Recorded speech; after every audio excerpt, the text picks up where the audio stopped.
வணக்கம். இது உங்கள் ஐவிட்னஸ் டிவி. உண்மையை உறக்கச் சொல்லும் உங்கள் குரல். நான் உங்கள் வீடியோ ரமேஷ். என்னங்க, 2026 தமிழகத்திற்கான சட்டசபை தேர்தல், அதாவது ஏப்ரல் 23 முடிஞ்சாச்சு. தமிழக மக்கள் தங்களுடைய ஜனநாயக கடமையை ஆற்றி முடித்திருக்கிறார்கள். இப்போ ஊர் முழுக்க ஒரே பேச்சு.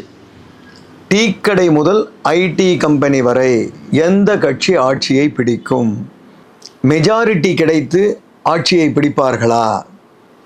திராவிட முன்னேற்ற கழகம், அண்ணா திராவிட முன்னேற்ற கழகம் இரண்டு பெரிய கட்சிகளையும் பின்னுக்கு தள்ளி தமிழக வெற்றி கழகம் ஆட்சி அமைக்குமா? தமிழக வெற்றி கழகத்திற்கு எத்தனை இடங்கள் கிடைக்கும்? அல்லது தொங்கு சட்டசபையா? இதுதான் இப்போதைய $1,000,000 கேள்வி எல்லார்கிட்டையுமே. ஒரு அரசியல் ஆய்வாளராக இந்த தேர்தலில் பதிவான தரகுகளை, டேட்டா அனாலிசிஸ் வைத்து பார்க்கும்போது சில ஆச்சரியமான முடிவுகள் கிடைக்கின்றன. குறிப்பாக தமிழக வெற்றி கழகத்தின் வெற்றி வாய்ப்பு எந்த அளவிற்கு இருக்கிறது என்பதனை பற்றி பார்ப்போம். நம்ம சேனலில் மேலோட்டமாக பேச மாட்டோம். எப்பவுமே தரவுகளின் அடிப்படையில் டேட்டா வச்சு தான் பேசுவோம்.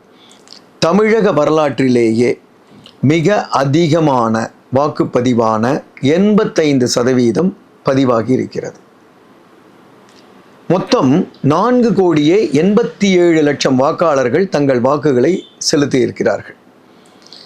பொதுவாக அதிகப்படியான வாக்குப்பதிவு என்பது ஆட்சிக்கு எதிரான அலை அல்லது புதிய மாற்றத்திற்கான வேகம் என்றுதான் அரசியல் களத்தில் பார்க்கப்படும். அந்த வகையில் சுமாராக 1,21,00,000 குடும்பங்கள் இந்த தேர்தலில் மிக ஆர்வமாக பங்கேற்றுள்ளன. நடுநிலையாக நின்று பார்த்தால் வழக்கமான திராவிட கட்சிகளின் வாக்கு வங்கி இந்த முறை சிதறி இருப்பதை பார்க்க முடிகிறது. ஒரு வீட்டுக்கு சுமாராக 4 பேர்னு கணக்கு வச்சா தமிழ்நாட்டில் சுமார் 1,21,00,000 குடும்பங்கள் ஓட்டு போட்டிருக்கு. இதில் தான் இப்போது விஷயமே இருக்கு. விஜய் என்ன சொன்னார்? ஒவ்வொரு வீட்லேயும் விஜய் இருக்காரு, நான் இருக்கேன் அப்படின்னு சொன்னார் இல்லையா? ஒரு வீட்டில் இருக்கிற சுமாராக 4 ஓட்டில் விஜய்க்குன்னு உறுதியாக இருக்கிற அந்த 2 ஓட்டுகள், அதாவது பெண்கள் மற்றும் இளைஞர்கள் ஓட்டு ஒரு பக்கம் விழுந்தால் என்ன ஆகும் தெரியுமா? கணக்கு போட்டு பாருங்கள். 1,21,00,000 வீடுகள், வீட்டுக்கு 2 ஓட்டுகள் பதிவானா 2,42,00,000 ஓட்டுகள். அதிர்ச்சியான உண்மை என்னன்னா, இது பதிவான மொத்த ஓட்டில் கிட்டத்தட்ட 45% வாக்குகள். ஒருவேளை இந்த வேவ் உண்மையாக இருந்தால் மற்ற கட்சி ஓட்டுங்க எல்லாம் சிதறி தமிழக வெற்றி கழகத்திற்கு டிவிகேக்கு போயிருந்தால் இந்த முறை தமிழகத்தில் ஒரு ட்ரெமெண்டஸ் விக்டரியை நம்ம பார்க்கலாம். அரசியலில் கணக்கு போடுறவன் தோற்கலாம், ஆனால் மக்களின் மனசில் இடம் பிடிச்சவன் கணக்கு என்றைக்குமே தப்பாது என்பதாகத்தான் மக்களின் கணிப்பு இருக்கிறது. முதன்முறை வாக்களிக்கும் இளைஞர்கள் மாற்று அரசியலை நோக்கி நகர்ந்திருப்பதை பார்க்க முடிகிறது.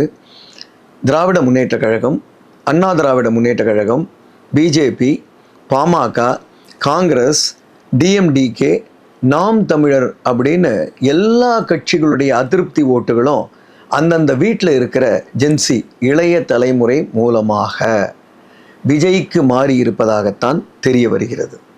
அதிருப்தி ஓட்டுகள் சிதறாமல் ஒரு ஒற்றை மாற்றாக தாவேகாவை நோக்கி குவிந்திருப்பதை தரவுகள் காட்டுகின்றன.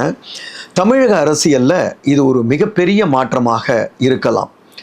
அரசியலில் வெறும் சத்தம் போடுறவங்க ஜெயிக்கிறத விட சைலண்ட்டாக வேலையை பார்க்குறவங்க தான் சரித்திரம் படைப்பாங்க.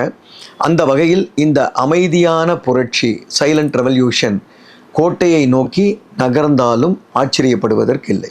தமிழகத்தில் பதிவான 4,87,00,000 வாக்குகளில் விஜயின் தமிழக வெற்றி கழகம் 2 கோடிக்கும் அதிகமான வாக்குகளை பெற்று தனி பெரும் சக்தியாக உருவெடுக்குமா? புள்ளி விவரங்களின்படி பார்த்தால் அதற்கான சாத்தியக்கூறுகள் மிக அதிகமாக இருப்பதாகத்தான் தோன்றுகிறது. மேற்கண்ட பதிவினை பற்றிய தங்கள் கருத்துக்களை கமெண்ட் பாக்ஸில் பதிவு பண்ணுங்கள். இந்த பதிவு பிடிச்சிருந்தால் லைக் பண்ணுங்கள், ஷேர் பண்ணுங்கள். மறக்காமல் ஐவிட்னஸ் டிவியை சப்ஸ்கிரைப் பண்ணுங்கள். மறக்காமல் பெல் பட்டனையும் ப்ரெஸ் பண்ணுங்கள். இது உங்கள் ஐவிட்னஸ் டிவி, உண்மையை உறக்கச் சொல்லும் உங்கள் குரல். மீண்டும் சந்திப்போம்.